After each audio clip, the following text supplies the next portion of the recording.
to all military spouses, what piece of advice would you give someone who is thinking about marrying someone who's in the military? Don't make many promises. You have to take the good with the bad. Number 3, always have a positive attitude. As much as you are having a bad day, you have to keep positive, especially in this lifestyle. Be supportive. Travel your heart out. Don't ever forget he is your best friend. Everything changes. Don't make plans because at the last minute, it can all change. Learn to embrace that change though, because it honestly makes life more interesting. So true. Have a lot of patience. Things are always changing. Trust them and expect things to change in an instant about plans made. Make friends outside of the military to keep a bit of sanity. One who I'm going to give special props to is Skinny Wraps Pyatt. I hope I'm saying that right. I will put it on the screen. Skinny Wraps Pyatt says, and this one's going to be long, so bear with me.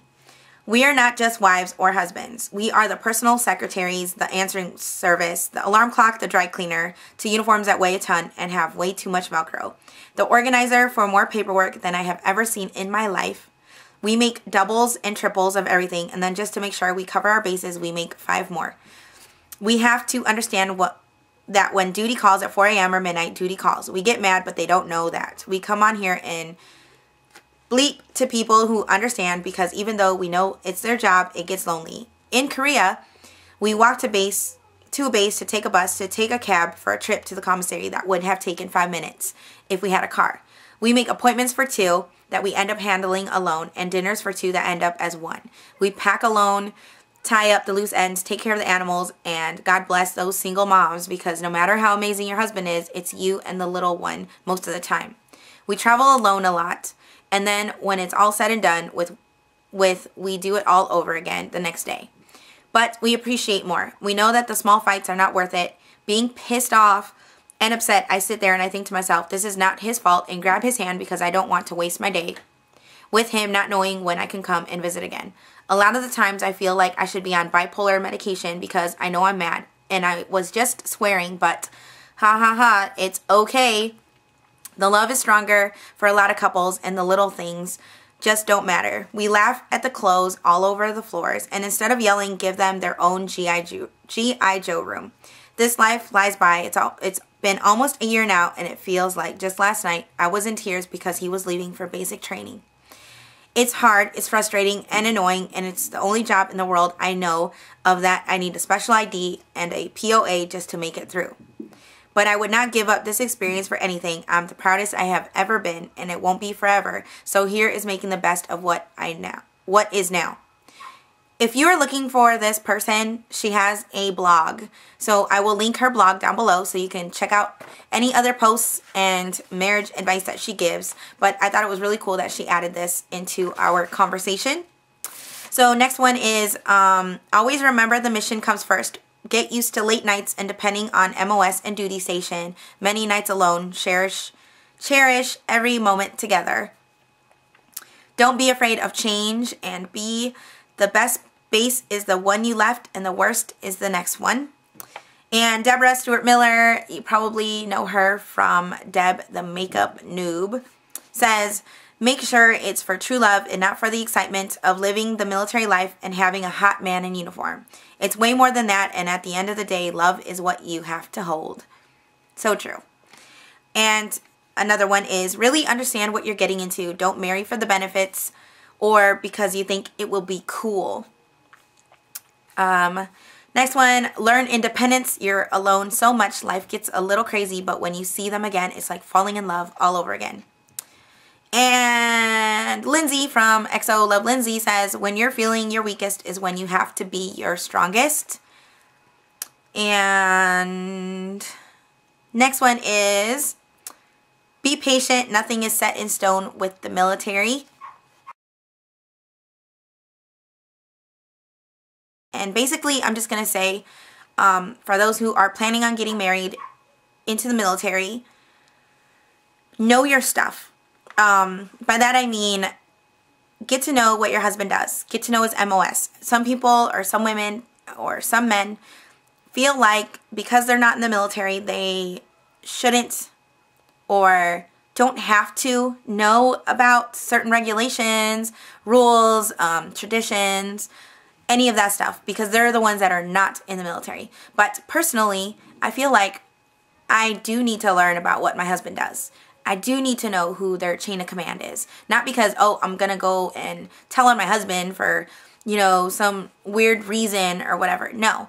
You want to know their chain of command in case of an emergency. In case something happens and you need help, you need advice in case of an emergency, get to know their chain of command. Get to know the people they work with.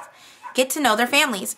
Join the FRG. A lot of people are like, oh my gosh, FRGs are just full of drama people and that's all they create and gossip. No, there are some great FRGs out there, and if you feel like that's what the FRG is like where you're at, or your husband's unit or wife's unit, change it. You can actually talk to someone about the FRG. Get involved.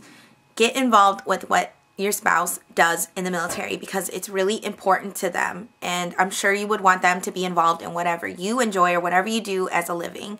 Another thing I'm going to say is become friends with other military wives. And a lot of people, again, say no because, you know, they're just full of drama, they cause issues, they're full of problems. But let me tell you, I have learned the most important lessons in this lifestyle from other military spouses who have been there, done that. What, you know, they will teach you what they did in order to overcome a situation.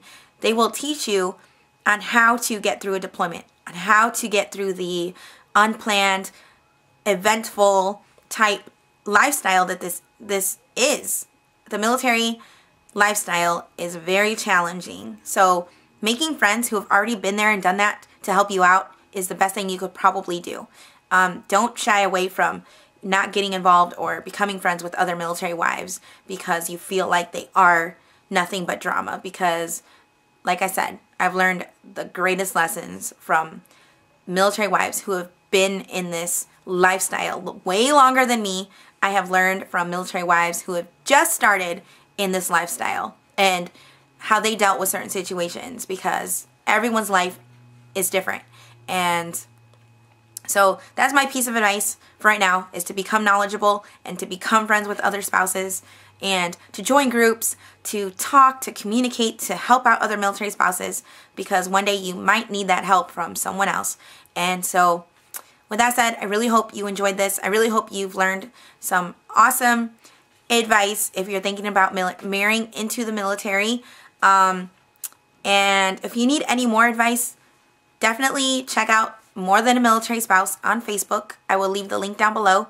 Lindsay and I run that page, and we are, for the most part, drama-free, and we love to keep it that way. So if you feel like it, look us up, join. It's free. You don't have to pay anything. You don't have any monthly dues. You know, participate in the questions. There's some silly ones. There's some advice ones. If you need advice, I recommend that you join the group and just put it out there that you are wondering about some certain issue, and we will be happy to answer it for you. And thank you as always. And thank you to all of our members on More Than Military Spouse for contributing to this discussion. You guys mean everything to me, and I'm so happy that you're in the group, and I enjoy all of you, and keep doing what you're doing, and I will see you next time. Bye. Oh, oh.